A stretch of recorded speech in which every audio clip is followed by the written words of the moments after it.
Hey, what's up guys? Good morning sa inyong lahat yan. Alas 9 na. Kaya mag-prepare na tayo ng ating ulam.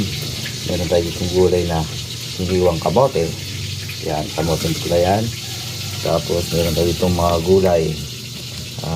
Ampalaya, kalabasa, sili, yung sitaw, at sigarilyas. Yan po guys. Mahal po ang talong ngayon, kaya ako konting talong lang nabili. Yan. Tapos meron tayo ditong bangus. Ayan, nakasalang na. Ayan, piniprito ko, hapog lang yan.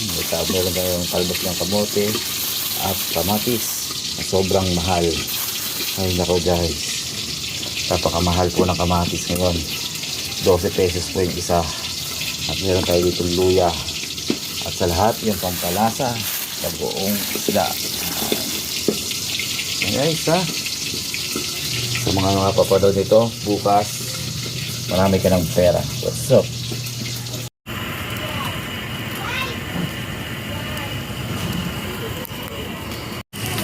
Yo, what's up guys? Pakabit na tayo tubig.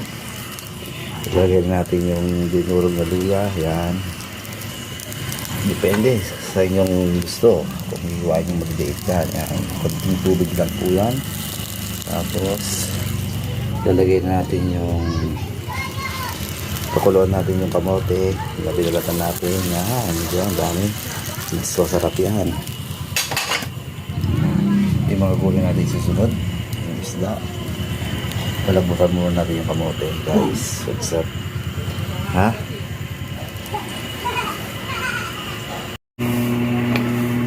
Yan guys, buksan natin. Yan, pagmasdan nyo, medyo nasaan na ba yung ating sandok? Pagmasdan nyo, medyo lumalapot na yung sabaw niya. Yan, hintayin lang natin lumapot yung sabaw niya dahil sa kamote na yan. Yan, yan guys, para yung sabaw ay manamis-namis. Napansin nyo guys, hindi na ako nag-gisa, diba? Hindi ko nag-ginigisa. Hindi ko nagawag tambog. Kaya ko nang may halong mantika pa yung uulangin ko. Ayan guys, diba? Tambog ang tawag yan. Wala nang gisa-gisa. Minsan bawal din sa katawan natin yung sobrang mantika. Trending ko na lang po kasi ako nakakain ng ganito. Kasahaluan pa na mantika. Diba? Pangit naman yun sa katawan natin. Ayan guys. Hintay lang na siya na lumabot yung madurog yung kamote at isusunod natin yung kamatis tsaka yung mga gulay, ha? Hey guys, diba? Tama na, durugin natin yung ibang kamote. Yan, durugin natin.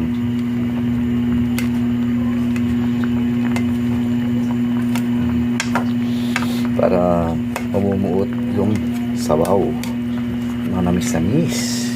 Yan, durugin natin kamati yung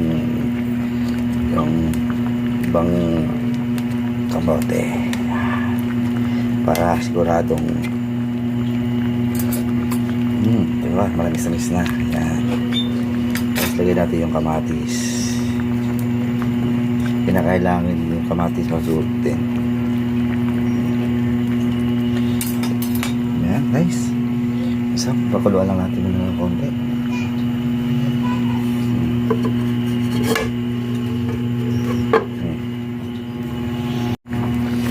Yan. Halo-haloin natin. Halo. Tapos ibuhos na natin yung gulay. Diba? Tandaan nyo lahat guys, yung mga makakapanood itong video nito, bukas marami ka ng utang. Bakit ka? Sa sobrang mahal po ngayon ng gulay. Sobrang mahal po ngayon ng gulay. Yan. Tandaan nyo guys, napakamahal po. Gulay pa lang 200 na agad.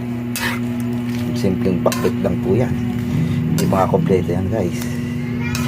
Sobrang mahal po. Grabe yung kamatis tsaka yung talong ngayon. At sobrang mahal. Haluin na, i-shuffle lang natin yung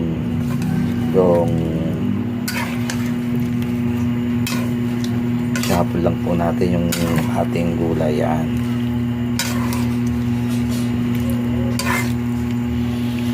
Kita nyo na may kalabasa ko, bilang na bilang, 5 piraso, dahil po napakamahal po. Yan punto. Yan guys, nandito pa yung bagoong natin. Yan, maglalagay po tayo. Yan, pampalasa, kung kulang pa, dagdagan na natin. Ha? Pantay lang natin guys.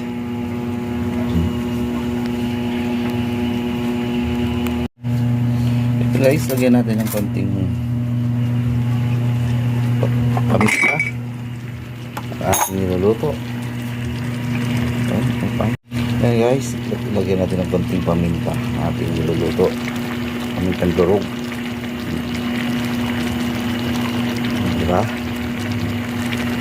Tapos haluin natin, shuffle natin sa may ayan. At then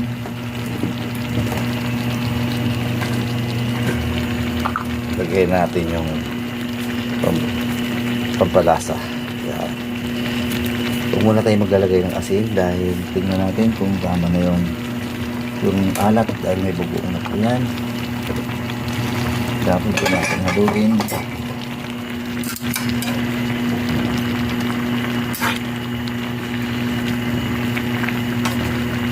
Haluin natin yan. Yan, diba? Sarap yan. Tausip na natin.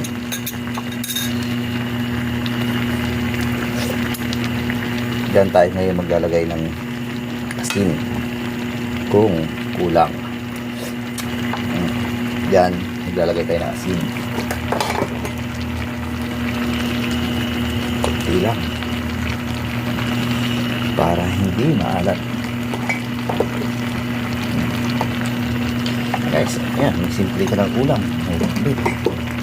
At meron tayo ngayon dito ng talbos ng kamote, pampatagdag man lang sa gulay natin dahil medyo mura to, 10 piso lang isang tali. Kaya lalagyan na natin dyan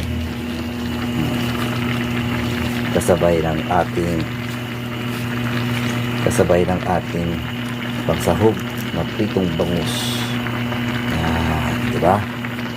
Hanggang sa muli guys, yan po ang ating ulam ngayon. Happy Sunday po sa mga kapatid po nito. Bukas marami ka ng utang dahil sa sobrang mahal ng gulay ngayon. What's up? Amen.